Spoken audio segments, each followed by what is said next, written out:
Hey guys, this is John, and I'm playing Mega ZZ in the 5-minute pool on ICC. Mega ZZ is an Australian grandmaster who I've played before. His name is Zhao Zong Yuan, I believe. He's 24 years old, according to his finger notes. Or Zong Yuan Zhao. I'm never quite sure about the Chinese naming convention, like which name comes first. Someone can enlighten me in the comments. For instance, with like Ho Yifan, the women's world champion. Sometimes I see it listed as Yifan Hu or Yifan Ho. So I'm not sure ever like which name comes first. All right, this is an interesting setup. Actually, my rook e1 move looks kind of dumb in this setup now. Yeah, I need it on d1. I wasn't thinking about that too closely. If I go queen h4, he's going to play h6 and keep my bishop out of h6. So yeah, I'm going to play rook d1 because the rook belongs here. I'm just honestly playing like down a tempo right now, but that's okay. Now they usually play a6. My queen looks precarious with the bishop on g7, but he can't take advantage because like knight e4 doesn't work. Yeah, so here I need to move my queen. If I play queen at h4, can he play knight e4? He might be able to. So I should be more cautious, huh? Maybe bishop b2. Yeah, I'll do bishop b2. I don't think I have any edge here. His move order really confused me. I don't know why, but somehow I got discombobulated. We'll take a look at it when the game's over, of course. So now I have to go queen e3 to hold c3. And I'm just hoping to achieve exchanges on c3. We have the exact same rating. That's kind of funny. b5 might be a good move. Yeah, he sensed that. Because now I might have to take on weak pawns. Maybe knight d2. We can swap bishops. Not too great. Queen d4 he can take here. Queen d4 might be okay. Or queen e3 maybe. Now let's go queen d4. I'll attack a7. So if he takes on c4, I take a7, hitting his bishop. He can take on f3, I take with my bishop. That's okay for me. Let's do that. I could even take with the pawn, but I think I should probably take with the bishop instead. Well, I managed to probably not be worse as white. That's an achievement, right? So he's targeting this pawn. He'd love to win that pawn long term. Maybe rook ab1. It's hard to say whether this pawn, it's kind of too early to say whether this pawn will be a weakness or a strength. Yeah, this is a good move too. Let's go rook d4. He can play maybe queen b8 against that move. Because then queen takes d7 is not possible because I lose my rook. I don't know about rook d4. Queen b8 looks pretty good. Because then I might have to trade the queens and he gets the other rook over. The health of this pawn is not robust in the long term. Yeah. I wonder if my best bet is to take on d7, let him take d4, and just take e7 and try to hold out, basically.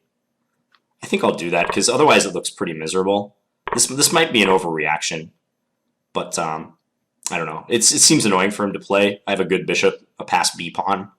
His d6 pawn is isolated. So with practical considerations in play here, I think this is fine. Let's go back to a7, hitting his rook. I'm trying to play more practically in these 5-minute games. So just making quicker decisions, easier decisions, not getting caught up on positional details so much, let's say. Just trying to make quicker decisions and apply the pressure. Let's go here, attacking this. He's putting the brakes on my b pawn. I think that's a good idea. Probably what will happen is I'll have to trade my b pawn for the d pawn. Like in this position, for instance, I'll go rook d1.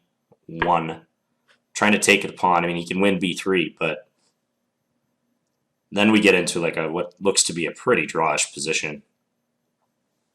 When the material distribution is reduced to the same side of the board, like if we just start operating on the king side only, with me having E, F, G, and H pawns, and him having just F, G, H. Even if he's up the exchange, it probably doesn't matter too much. So if you're trying to hold a draw down material, like a pawn or two, it's usually better if you can localize the struggle to one area of the board. Okay, I'll take on D6 with the rook. Just don't want to experience back rank trouble. Yeah, like I wonder if he's going to check me and then check me on C1 and try to organize something on the back rank. Well, that's a risk we'll have to take. He can't check me on D1, which is nice. So if he wants to check me, he has to start with the rook or play queen B1 first. And that's not as dangerous, because let's say he goes rook C1, king G2, queen B1. At least then I could be escaping. Yeah, I mean, just check here and then check on F1. He maybe can cause me some trouble. What if I go rook D8? I'm not getting mated, right? Let's do this. So if he checks G1, I run to H3. He checks F1, king H4. I'd love to just walk my king in and just mate him, but that's not going to happen. Check. Yeah, he's doing the practical thing. Check. Probably we're headed for a draw now. Check. Because I don't think I should get greedy and try to win this. Check. I don't have grounds to do that. Yeah, he offered a draw. I'll take it. Let me just check at the end. Yeah, don't think there's any like the only way I could practically do something here is if I was able to organize an attack on F7, but I mean he could always come back and defend F5 if needed, like Queen F5 or something. Okay, so let's have a look and see how I became disoriented with this move order.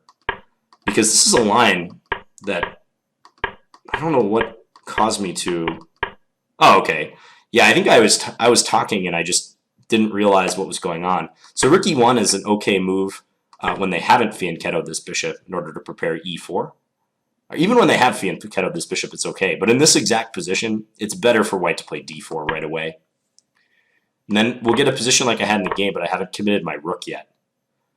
And then they go D6 usually, and white plays rook D1. Black goes knight BD7. This is a nice setup for him. It's a double fianchetto setup. B3 is usually played. And black tries to exhaust his useful moves before he commits to castling. Because if he castles too soon, it gives white grounds to play queen H4 and try to go bishop H6. Often in conjunction with like knight G5 or bishop H3 and then knight G5 and try to organize some sort of pressure against black's king. And likewise, like white doesn't want to commit to queen H4 too early, as I was saying, because queen H4 too early. I've had a couple games. I remember several years back, I was trying to do an early queen H4 against Yardbird on ICC, Eric Lopron. He's a grandmaster, and he was always playing H6 in reply, which is what you're supposed to do. And then it's kind of uncomfortable for white because G5 might be a move, and the queen is running out of useful squares. But white should definitely play rook D1, and then knight BD7, B3, rook C8, bishop B2, A6, rook AC1, and now castles, finally. This is like the tabia. Queen H4, and here the move is rook C7, preparing queen B8 typically. And there's a specific reason for queen B8. It's kind of, we're getting pretty far into this line, but it's to prepare B5, believe it or not. Like say white goes, oh, I don't know, H3, queen B8, G4. This is not the best line for white, but black can play B5, and it works out tactically. It does not lose a pawn because after C takes B5, A takes B5, knight takes B5, what can black do to win material?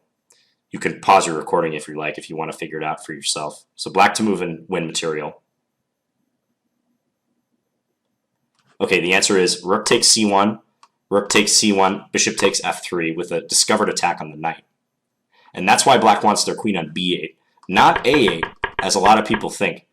I've analyzed this line with people before, and they're always under the delusion, well, not always, but some people are under the delusion that rook C7 is played in order to enable queen A8. It's not true. The queen belongs on B8. Sometimes it will go to A8, but more often it goes to B8. So anyways, this is like double fianchetto theory. I have no clue why I didn't recognize that that was the aim of black's play to get into this. Rook E1 just turned out to be a wasted move. Because now e4 is not really a move white wants to play. I want to keep my diagonal open for my bishop. I don't want to shut it down. So that was kind of silly of me. So I just bit the bullet and played rook d1 anyways, admitting to a loss of tempo. And he's doing completely fine now. b5 seems like a good move.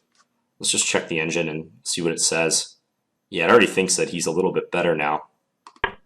So I went here trying for counterplay against that pawn on a7. He can play knight c5, huh? Oh, trying to trap the queen. I see. So if I take here, he has rook a8. That's clever. And then I'd have to take on c5 and give up the exchange, and this is probably just winning for black, technically. So there might be a nuance that he can maintain an edge with. He took on f3. That's kind of what I was expecting. But yeah, this position is probably okay for me. In fact, the computer thinks I'm a little bit better. It's hard to know. These situations are interesting because, yeah, this b pawn is a pass pawn. And it seems like I'm in a good position to use it, right? Like I've got my bishop controlling the b7 square. I've got plenty of heavy pieces to support it from behind. But if he puts the brakes on it, like my pawn never advanced beyond b3. If he puts the brakes on it, it can easily become a weak pawn. Because remember, passed pawns are often isolated pawns too. So their status can be quite fluid, whether they're a strength or a weakness. Yeah, rook b4 I think was a good move. I'm kind of surprised the computer thinks it's dead equal. To me, this looks like black is having all the fun because this plan is pretty simple. Like knight c5 and then queen b8 or something. I guess he might have some trouble with e7, but just pressure against the b pawn, try to win that pawn. So this was a controversial decision, whether to do queen takes d7 or not. But as I said, I'm trying to make more practical decisions in these faster games. And I kind of like that. Like, if queen takes b8, rook takes b8, I think I'm going to lose this pawn long term. I mean, maybe not right away. I can go e3 according to the engine, and I guess I have bishop d1. But this is such a passive and thankless position to defend. I don't like my chances of holding this position, honestly. Like, presumably down a little time, playing against a grandmaster. I don't like it. At least with the way I did it, I sacrifice 1 point of material, but I win the e7 pawn. I give him the d6 pawn, or I inflict the isolated d6 pawn. There's a good chance the d and b pawns will be exchanged for each other, as happened in the game. And then the struggle is localized to one wing, the king side.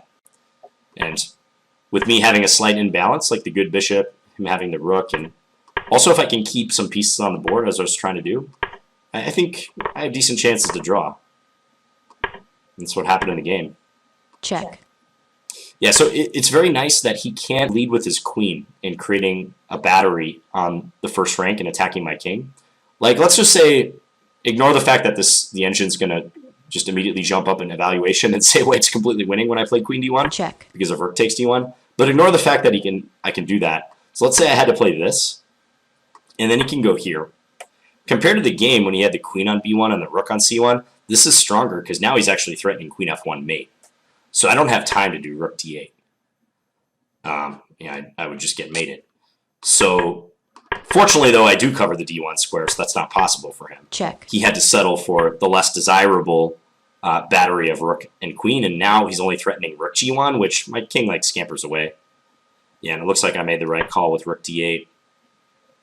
If I was being like more ambitious / reckless, I would play like rook f6 or something and try to go bishop d5, but that would be pushing my luck, clearly. Oh yeah, because I guess he can, check. When he does this, Check. he can maybe pick up the f2 pawn, so yeah. That's just a fleeting thought. I wasn't ever seriously considering that. Check.